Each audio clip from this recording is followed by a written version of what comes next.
Well, I'm here at Schrimpf Connections in 2024. Yep. It is 2020. Yes, 2024. Still 2024 for a while. With Paul Schrimpf. Yep. I've known you for the better part of 10 years. Yes, for sure. Yeah. And you've been a healthcare leader for 20 years. About that, yeah. Don't know when it's actually started, but about 20. Yeah. Okay. Yeah. And yeah, I'm curious. I mean, I've known you as part of agencies. Yep. You've now kind of gone out and not kind of, you've hung your own shingle and are doing your own thing. Yeah. Give some background, if you can, for anyone listening that doesn't know who you are. About 20 years in the profession, however you want to define that. Spent a bulk of it at Profit, which I loved to death, 17 years there. Ran the healthcare practice with my good friend Jeff Gorgie. Prior to that, at Accenture in the big consulting world. Came up really with a background around customer and business analytics and customer research. So I've always had this kind of audience first kind of lens to the world with kind of facts and logic. And then recently decided to break out on my own to kind of experiment a bit. I do a lot of work in brand, obviously, as we overlap. But I also do a lot of work in product development and business strategy. And I think there's a little bit of magic with not trying to predict too much, not trying to outsmart the market. And I kind of took that to my career. I kind of picked myself up after COVID and raising a family and getting him into school and all that good stuff and going, I'm just going to productize my career, launch myself out into the ethos, doing a variety of different things and letting the world tell me who I am. I'm still looking for answers around that. Okay, I was going to ask. But yeah, doing some fractional executive work, still doing bread and butter consulting, often doing brand, sometimes doing product strategy, business strategy.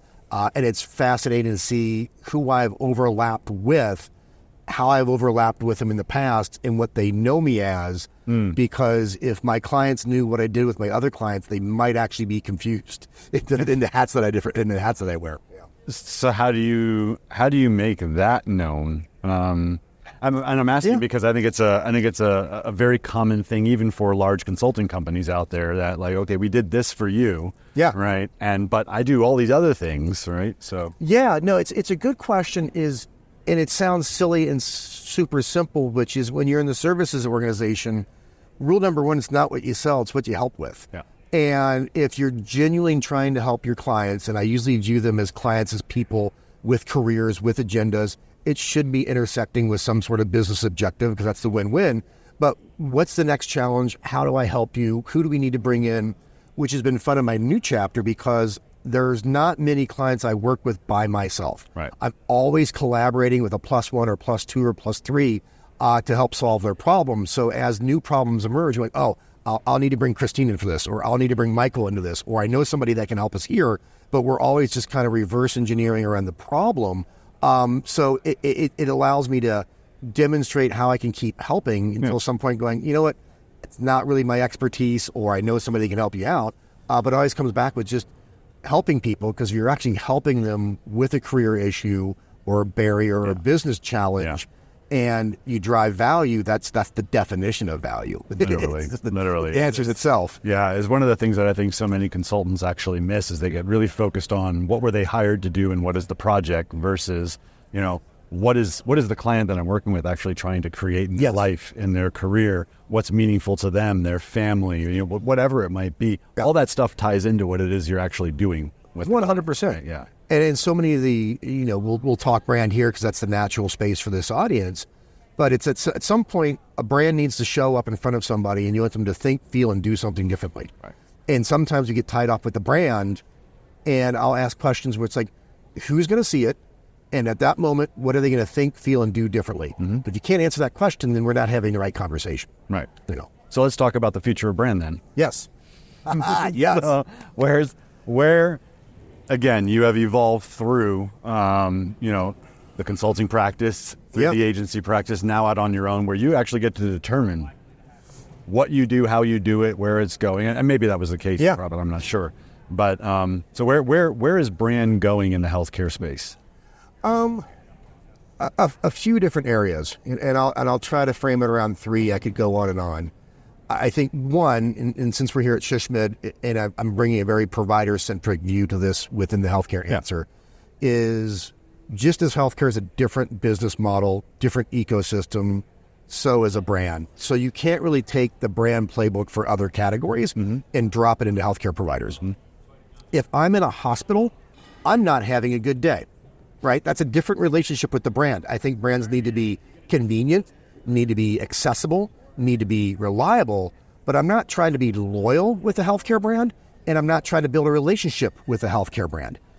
Most of us, I think it's like only 10% of the population ever sees the inside of a hospital in a given year. So we're not going to the hospital that often. We don't want to go there. So one piece is making sure that your brand's showing up in a way that reinforces convenience, accessibility, and trustworthiness, but we're not trying to build loyalty and retention and relationship like we would with like a lifestyle brand.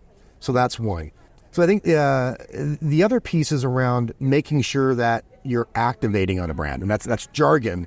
But what I'm finding is I've worked with a lot of clients developing great brand strategies, great visual identities, and then nothing goes into activation. And it's like buying a Ferrari and keeping it in the garage. I would much rather have you take your existing brand, even if the visual identity is ugly or it's clumsy or not well-defined, and dial up the marketing and get it in front of somebody versus spending on a great brand that nobody sees. Right. And then I think the third piece is realizing what is and is not a brand issue, particularly with healthcare providers. There's lots of challenges where it's a brand symptom, but it's not a brand problem. And what that comes down to is your company or your product or your service does what it does or it doesn't. Branding can't make up for that. I know a lot of great products, services, and companies with terrible brands, and they're fine. I don't know any company who's terrible with a product or service with a great brand. It doesn't exist. But I think the modern role of branding is to be elegant. It is to introduce, entice, and then get out of the way. Your reputation of how your service, your product will carry you through. We're deep in the digital age. It's not that hard to look up reviews. It's not that hard to call a friend and ask an opinion. So sometimes we're over-decorating now in branding. I'm seeing way too aggressive visual identities where it looks like you're trying to compensate. But like those would be the kind of the three areas, access and convenience and trustworthiness in terms of how you position a brand. Focus on delivering your brand more than kind of the design of it. And just remember that at the end of the day, a great brand can't make up for an underperforming company, product, or service. So always go back to the product design, let the brand introduce, entice, and get out of the way. I'm interested in going back to the first one. Yeah. Because we're at Shishmid. Yes. There's been many a session on driving loyalty. Yeah. On share of wallet, on keeping people in the health system. Yeah. Yeah. Even for, good reasons to stay in the health system, not just to go have surgery or some acute care issue or things like that. And the way I was interpreting what you were saying at the beginning was actually don't do that. It's my opinion right now. Okay. I can't say this with an abundance of facts and data, but it's just through a lot of anecdotal observations that I've had in my career. If you pick up a typical book around marketing or brand that's not healthcare specific or provider specific, it will talk about loyalty and relationships, and it normally overlaps with a lifestyle brand. It'll talk about BMW or Apple, where I'm like, I interact with it every day. Advocates. Yes. Advocates. Evangelists. Yes. But right now, when you look at the frustration with a healthcare experience, it's normally about accessibility or scheduling or being seen or being heard. And that's part of the experience. But for the most part, I'm usually kind of going with an acute care perspective. I know there's debates out there that's going to be, well, what if I'm managing a chronic condition and things of that nature? Yeah. You want to get in and get out, and you want it to be reliable, but you don't hear even the best healthcare brands coming up in a cocktail conversation. It's just, we don't have relationships with them. And what we found was funny, and this is going back to a nod to what Jeff Borgi and I worked with at Profit years ago, is you'd think somebody who has a chronic condition or uses a healthcare system more frequently or brand would be more satisfied or have a relationship. No, they're actually more frustrated than they are with those that interact with it lower. So that just goes back to me reinforcing that a brand's designed to communicate convenience, accessibility and kind of entice, but it's not designed for a relationship. The marketing budgets alone with most health systems can't support an ongoing relationship. Right. It just doesn't work. Right. So that's kind of, again, my opinion, which is to the contrary, a lot of people here. I was just curious. Yeah. I'm making some enemies. I don't mean it. All right. I'm challenging thinking. I'm not challenging people. Well, okay. Yeah. So there was a second one. Spend on a bad brand versus. Yes, that's the one I wanted to get into. That was great. Yeah. So, I love that one because I think, particularly in our work, right? Like there is the ability for a brand to really look at, okay, what are we doing every day? How are we doing it? Who are we doing it with? What are we spending on it? How can we make all of that more standardized, more repeatable, higher quality, right? More efficiency. And I mean, this is from a BrandActive perspective of marketing operations, brand implementation, making that stuff work, right? And there's a great business case for that. Plenty of case studies that we've put together, all that kind of stuff, right?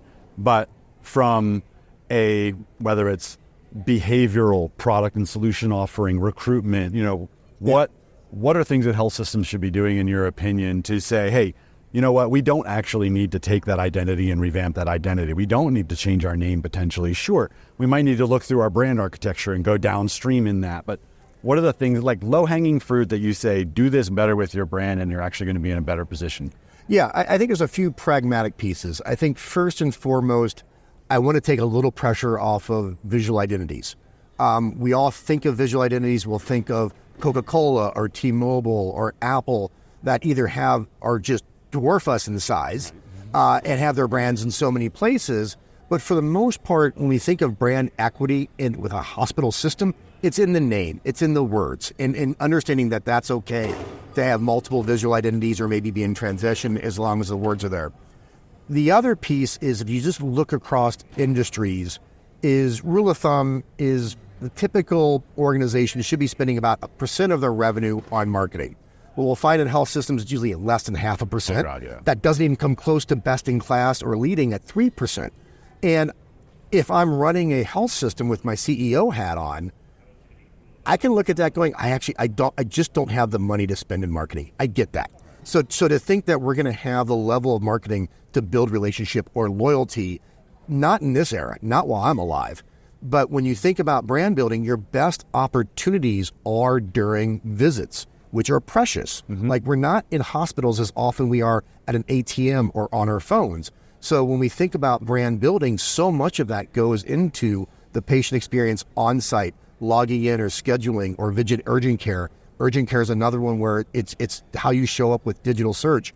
But it's those moments when it's time to interact with healthcare, how does your brand show up? Yeah. It's not a funnel. We're not doing the awareness, familiar consideration. It's like, I've got an episode, Google something, and then that's your brand building moment. So taking things, again, I might come out as contrary, no billboards, no kind of mass media, but more digital targeted marketing where there's an event happening that you need to be there when it happens, is a much better spend, because if you want to do the traditional awareness and familiarity, we're back at 3% of revenue, which hospitals just don't have and won't have. And I get that. Yeah. No, I think it's great that you're contrary. I mean, I look at you on LinkedIn. I look at all your social stuff that you're putting out, and you like to be, you like to question.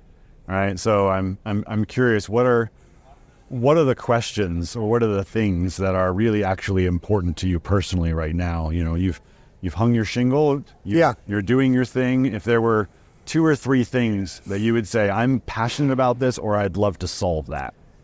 There's something scary but incredibly enjoyable about letting the market provide you information. And whatever that market might be, it could be physicians, nurses, employees.